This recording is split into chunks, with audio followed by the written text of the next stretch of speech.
ലോകകപ്പിന്റെ സെമിഫൈനൽ മത്സരങ്ങൾ മുതൽ ഫൈനൽ വരെ ഉപയോഗിക്കുന്നത് ട്രയോണ്ട. നമുക്കറിയാം അഡിഡാസിന് ട്രയോണ്ട പന്താണ് ഇതുവരെ കഴിഞ്ഞ ലോകകപ്പുകളെ പോലെ തന്നെ മറ്റൊരു പന്താണ് ഇത്തവണ എത്തുന്നത്. എൻ്റെ പേര് ട്രയോണ്ട ഫൈനൽ എന്നാണ് നിർമ്മാതാക്കൾ ആ പന്തിന് പേരിട്ടിരിക്കുന്നത്. അങ്ങനെയാണ് ലോകകിരീടത്തിൻ്റെ നിറമുള്ള പന്ത് കാണാൻ തന്നെ അഴകാണ്.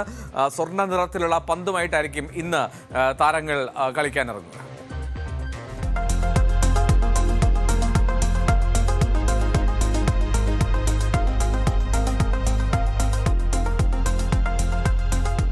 ഇരുപത്തിമൂന്നാം ലോകകപ്പിന്റെ വിശ്വകിരീടത്തിലേക്ക് ഇനി 2 മത്സരങ്ങളുടെ ദൂരം മാത്രം. അവസാന മത്സരങ്ങൾക്ക് കുറച്ചുകൂടി ആവേശം പകരാൻ വേണ്ടിയാണ് ഫിഫയും അഡിഡാസും പുതിയ മാച്ച് ബോൾ അവതരിപ്പിച്ചത്.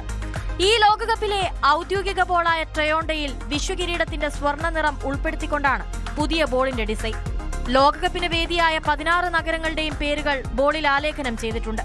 അതിൽ തന്നെ സെമി മുതൽ ഫൈനൽ വരെയുള്ള അവസാന 4 മത്സരങ്ങൾ നടക്കുന്ന Dallas, Atlanta, Miami, New York, New Jersey നഗരങ്ങളുടെ പേരുകൾക്ക് കൂടുതൽ പ്രാധാന്യം നൽകുന്നു.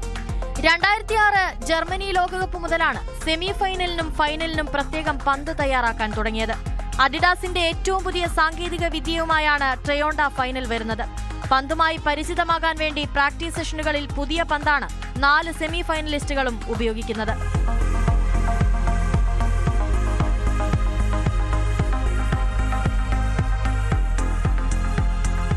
World cup desk, news 18. കൂടുതൽ വാർത്തകൾക്ക് news 18 Keralam YouTube channel subscribe ചെയ്യുക.